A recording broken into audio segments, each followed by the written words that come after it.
Welcome to the Haunted Haulers Podcast, a place where your hosts, Wendy and April, discuss the creepy things that lurk in the misty shadows of the Appalachian Hills. I am, as always, the mysterious voice in the walls. Hey everybody, I'm Wendy. And I'm April. This next tale takes place in Louisville, Kentucky, in an Army training camp. Camp Zachary Taylor was one of 16 national training camps created during World War I. This camp was named after the 12th president, who was also a respected war general. Louisville beat out several other well-known Kentucky cities for the honor of hosting the camp due to its large population, numerous amenities, and railroad connection. The camp was formed in June of 1917. It took 90 days to build the camp at a cost of $9 million, and it housed 40,000 to 60,000 troops at any given time. Before fighting overseas in European lands, men would travel here first to train. Soldiers who were assigned to the camp were said to write home and describe decent accommodations, hot meals, and even laundry service. The former farmland housed around 2,000 buildings and became its own neighborhood, complete with streets named after former generals. While the camp was an economic asset for those businesses and people surrounding it, it was not without its obstacles. It existed during a time when segregation still had its grasp on most of the country. Although a seemingly equal number of white and black soldiers were fighting across the sea, the white soldiers were benefiting from more creature comforts. In addition, the camp was full of soldiers in the summer of 1918 as the Spanish flu made its way through. Due to the fact that so many people were packed in such tight quarters, the flu was able to run rampant throughout the camp. Several barracks were transformed into hospital units to help the increasing number of sick soldiers.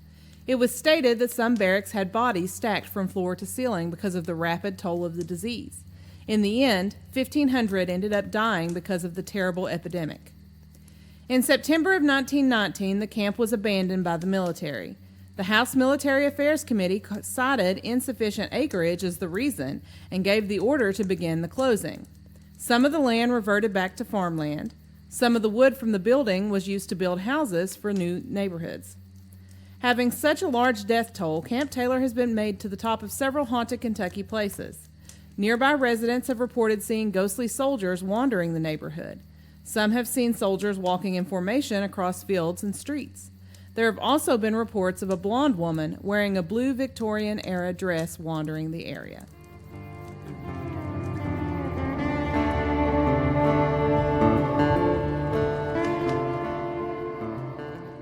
And now it's time for the breakdown. So this was a short story, but there's a lot to unpack here. And one of the things we need to unpack is the fact that I've lived in this state for 43 years, and I'm learning so much since doing this podcast that I did not know about this state. And one of the things is I had no idea. We had Camp Taylor. I had never heard of it either.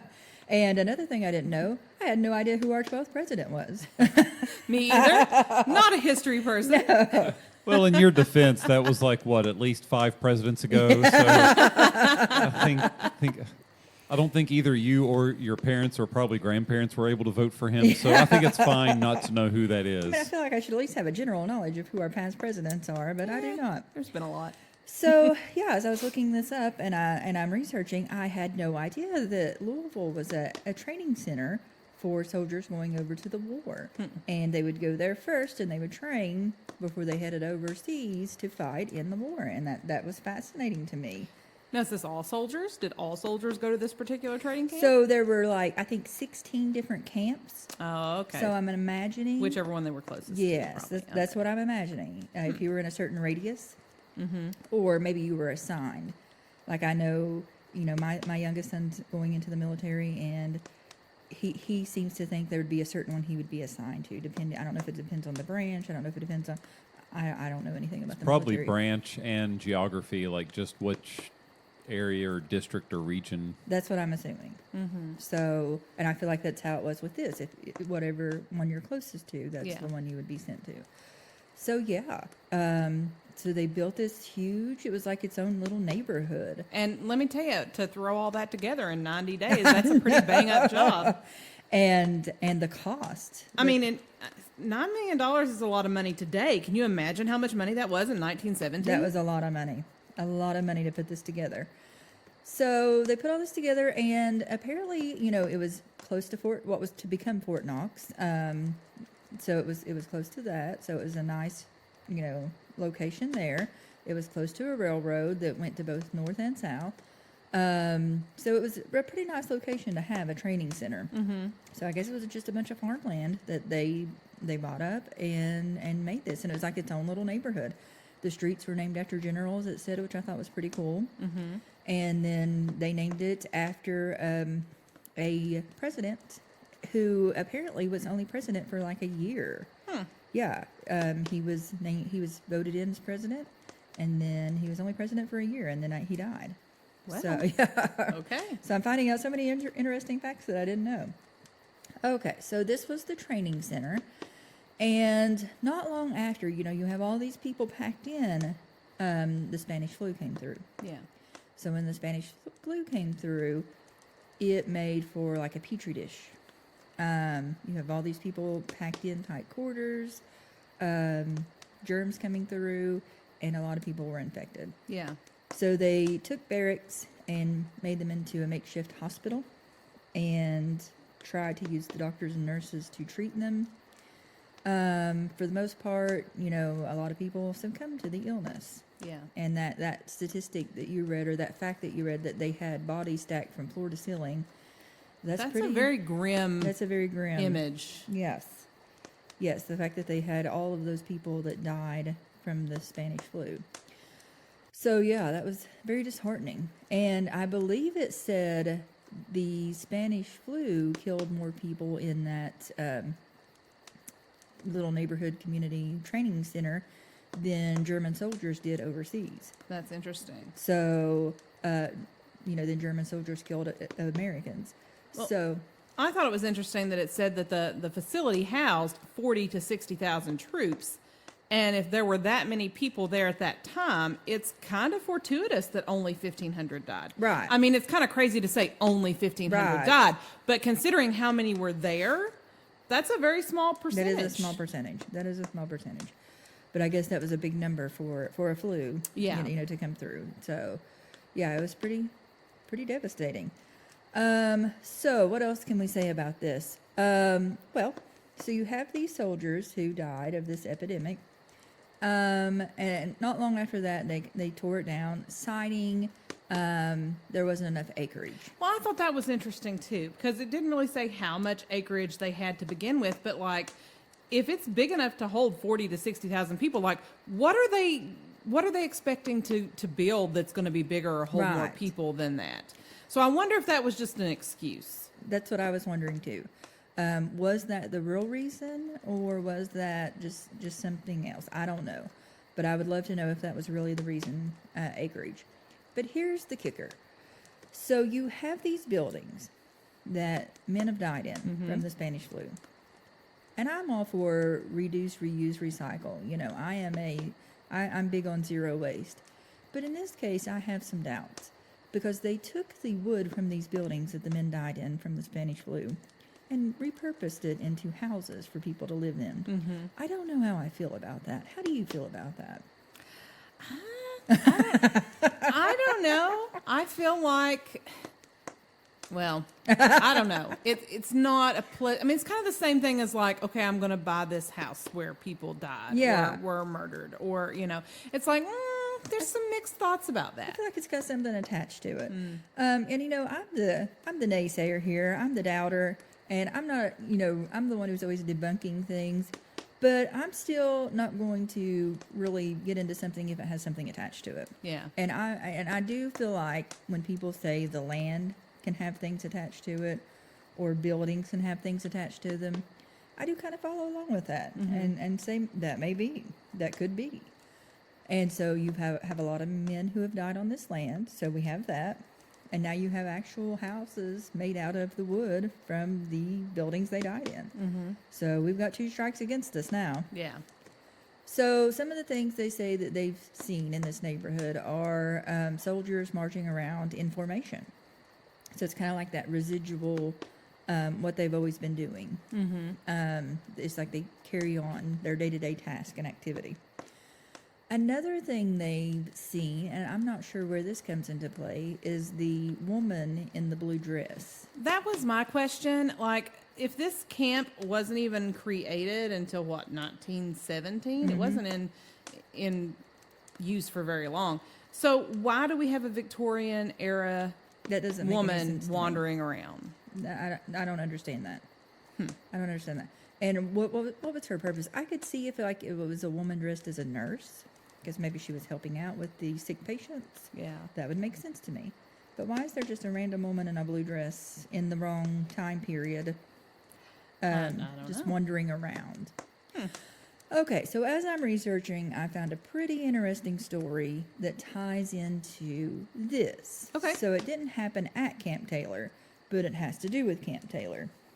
Okay, and it has to do with another story called The Lady of the Stairs. And this takes place at the First Church of Christ Scientist. In Louisville. And so apparently there's been these sightings of this woman in white pacing back and forth on these church stairs. Well, there's a story that goes along with it. So this woman, when she was alive, her name was Miss G. And she was from a prominent local family. I believe she was from Bourbon. And she graduated from high school in 1918, and she's ready to get married. Well, her family had picked out her partner that she was going to marry. He was from a prominent distillery family, and they decided, this is who you're going to marry. We've decided. She didn't want to marry him. One, because he's too old. Two, she's already in love. Oh. She had fallen in love with a soldier. Okay. So the soldier had been overseas fighting in Belgium. They had met each other. But he was off overseas fighting in Belgium. Okay.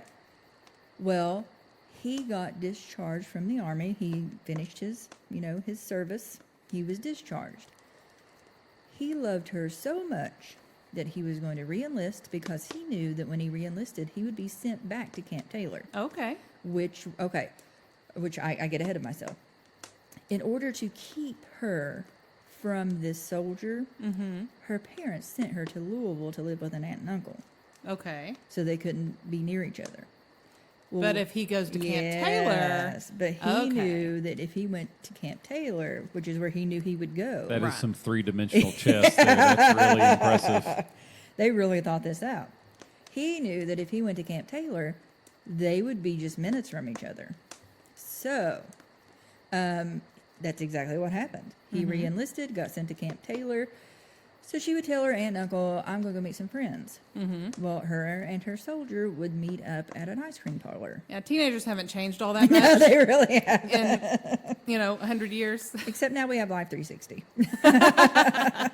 Thank you, Live 360, because now I know where my child's at all times.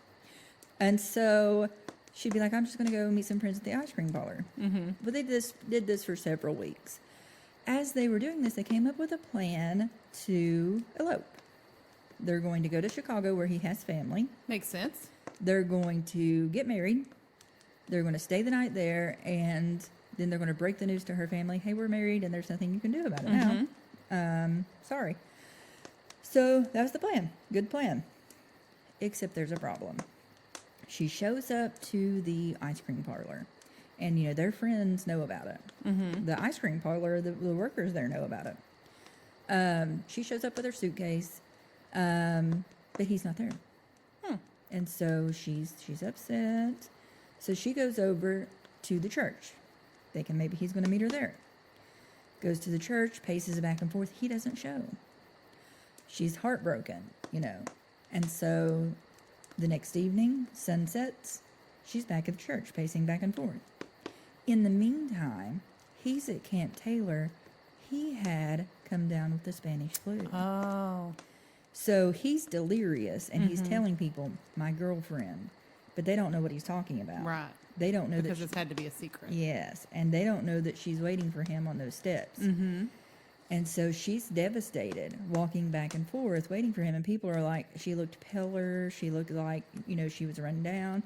And, one would think she's just upset, waiting for this man and wondering where he is, that he stood her up. Right. Left her at the altar, basically. Exactly. So, another night she's there. So it was like just a few days later, she herself passed away. She had the flu as well. Figures. Yeah, because, they've been together for several weeks. Right. So both of them passed away from the Spanish flu. And she is now said to be haunting these steps, pacing back and forth, waiting for her soldier to come so they can go elope and get married. Is that not the saddest story It's a you've whole ever new heard? twist on the idea of getting ghosted.